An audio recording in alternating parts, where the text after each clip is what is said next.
मशरिक़ वुस्ता पर लगातार हमारी नजर है और जो खबर मशरिक़ वुस्ता से आ रही है ये इजराइल को परेशान करने वाली है, नेतन्याहू को परेशान करने वाली ये खबर आ रही है। आपको बता दें कि हूसियों ने एक बार फिर से इजराइल पर हमला किया है और इस बार हूसियों का निशाना था सेंट्रल इजराइल। जी हां, सेंट्रल इजराइल पर यह बड़ा अटैक इस बार हूसियों ने किया है और आपको बताते चलें कि इस हमले में इजराइल का काफी जानी नुकसान हुआ है। इजराइल के कई फौजी जो इस हमले में मारे गए हैं। आपको बताते चलें कि 7 अक्टूबर जब हमास ने इजराइल पर बड़ा हमला किया था, उसके बाद से ही लगातार इजराइल गजा पर अटैक कर रहा है।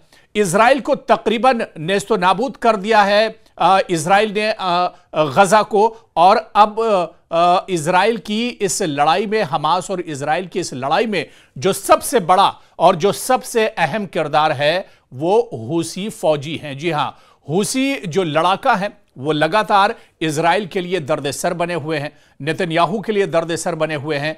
और आपको बताते चलें कि इजराइल पर हूसी फौजियों ने, हूसी लड़ाकों ने एक बार फिर अटैक किया है और इस बार इजरायली फौजी निशाना बने हैं हूसियों का। आपको बताते चलें कि हफ्ते में या यूं कहा जाए कि हर 2-4 दिन पर हूसी इजराइल को टारगेट करते हैं, इजरायली फौजियों को टारगेट करते हैं। इजराइल की जो इमारतें हैं, इजराइल के जो फौजी अड्डे हैं, इजराइल के जो ठिकाने हैं, उन्हें हूसी लगातार निशाना बना रहे हैं। और एक बार फिर से हूसियों ने सेंट्रल इजराइल को निशाना बनाया है। आपको बताते चलें कि तकरीबन 50 मिसाइल हूसी फौजियों की तरफ से दागी गई है, हूसी लड़ाकों की तरफ से कई ड्रोन अटैक किए गए हैं। और आपको बताते चलें कि जैसे ही हूसियों की तरफ से मिसाइल अटैक हुआ इजराइल पर, सेंट्रल इजराइल में सायरन बजने लगे और सायरन बजते ही जो यहूदी हैं,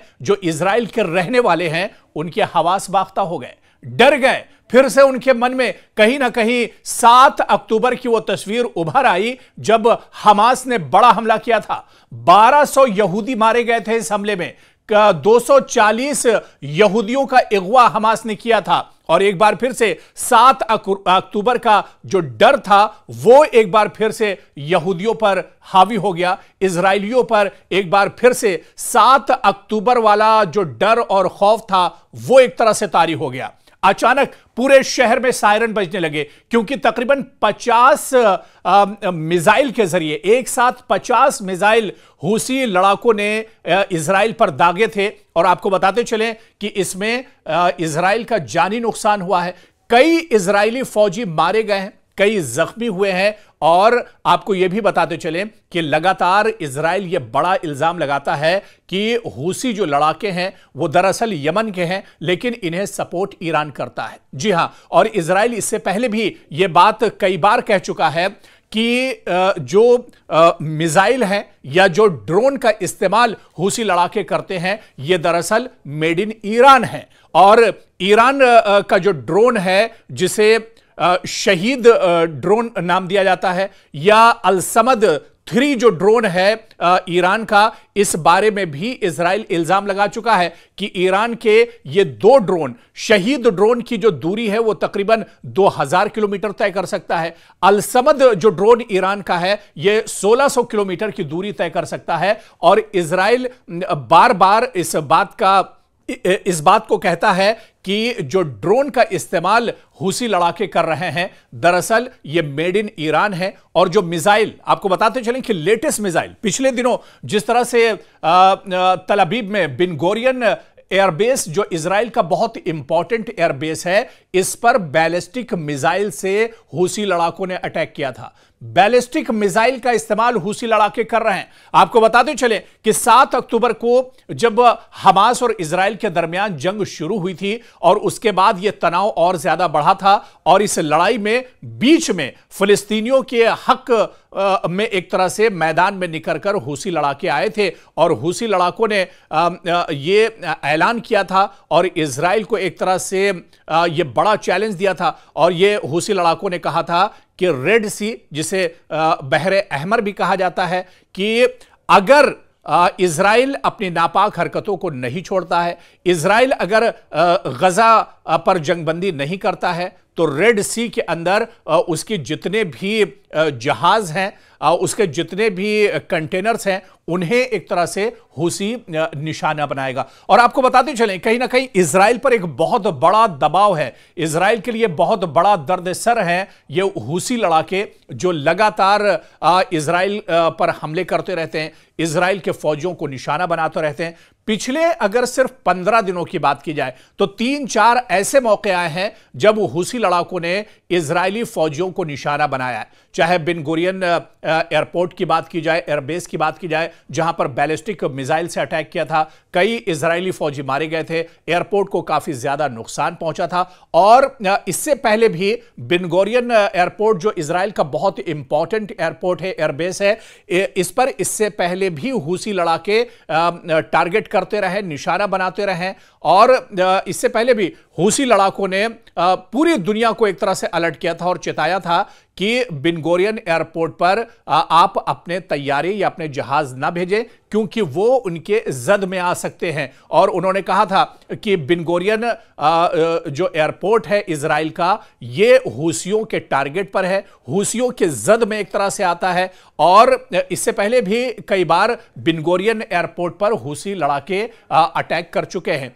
तो इस वजह से उन्होंने कहा था कि दुनिया के दूसरे ममालिक अपने जहाज को इस रेंज में न भेजें। अगर एयर स्पेस में किसी दुनिया का कोई दूसरा जहाज आता है तो उस पर भी निशाना हो सकता है, वो भी टारगेट बन सकते हैं। इसी वजह से पूरी दुनिया को एक तरह से हूसी लड़ाके इससे पहले अलर्ट कर चुके हैं। लेकिन आप देखिए कि सेंट्रल इजराइल पर हमला करना इतना आसान नहीं है। एक तो जो डिफेंस सिस्टम है इजराइल का बहुत अहम माना जाता है, बहुत मजबूत माना जाता है। हालांकि 7 अक्टूबर को इजराइल के इस डिफेंस सिस्टम की भी पोल खुल गई थी जब हमास ने अचानक हमला किया था, अचानक ड्रोन और मिसाइल से हमले किए थे, रॉकेट जो है वो हमास की तरफ से दागे गए थे। और उस वक्त जो डिफेंस सिस्टम था इजराइल का, उसकी एक तरह से पोल खुल गई थी। तो एक बार फिर से जब, हालांकि इजराइल ये बात इस बार भी कह रहा है कि सेंट्रल इजराइल पर जो मिसाइल हमले किए गए हैं,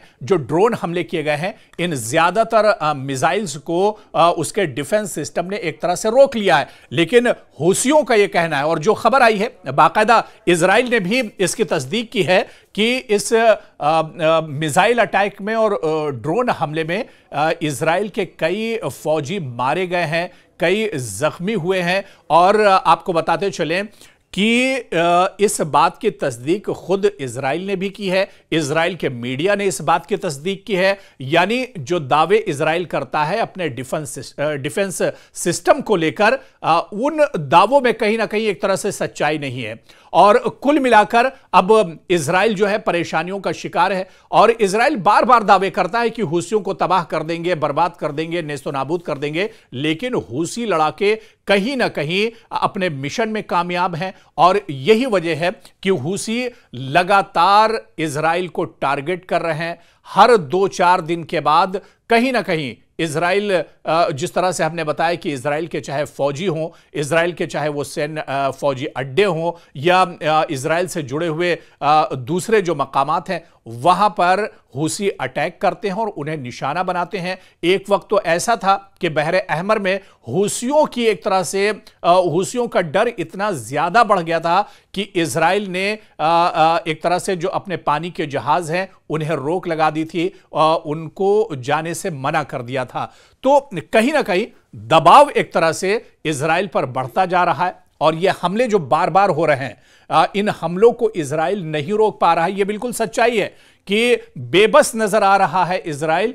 हूसियों को रोकने में अभी तक इजराइल कामयाब नहीं हुआ है। हालांकि यमन पर, जहां पर इजराइल को यह शक होता है कि हूसी लड़ाके यमन में हो सकते हैं, यमन के आसपास का जो इलाका है यहां पर हो सकते हैं, या ईरान के कुछ इलाके हैं वहां पर बॉर्डर के इलाकों में हूसी छुपे हुए हो सकते हैं, तो उन पर एयर स्ट्राइक भी करता है, बार बार अटैक भी इजराइल की तरफ से किया जाता है, लेकिन उसे कामयाबी नहीं मिल पाती है। और बड़ी वजह जो इजराइल की परेशानी की है और नेतन्याहू की परेशानी की है, वो यही वजह है कि हूसियों और हूसी जो लड़ाका हैं उनका तोड़ इजराइल नहीं ढूंढ पा रहा है। इजराइल परेशान है क्योंकि एक तरफ अल-क़साम ब्रिगेड, सराया जो ब्रिगेड है हमास का, जो एक तरह से फौजी विंग है हमास का, और इसके अलावा दूसरी तरफ आप देखिए तो हूसी लड़ाके हैं, तीसरी तरफ ईरान है। तो कहीं ना कहीं चारों तरफ से एक तरह से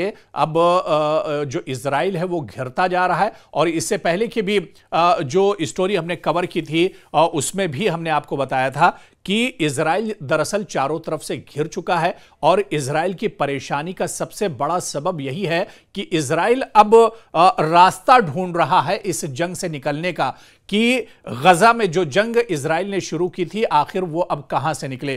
क्योंकि गजा की जो लड़ाई थी वो सिर्फ गजा तक महदूद नहीं रही, बल्कि गजा की लड़ाई पूरे मशरिक़ वुस्ता में फैल चुकी है।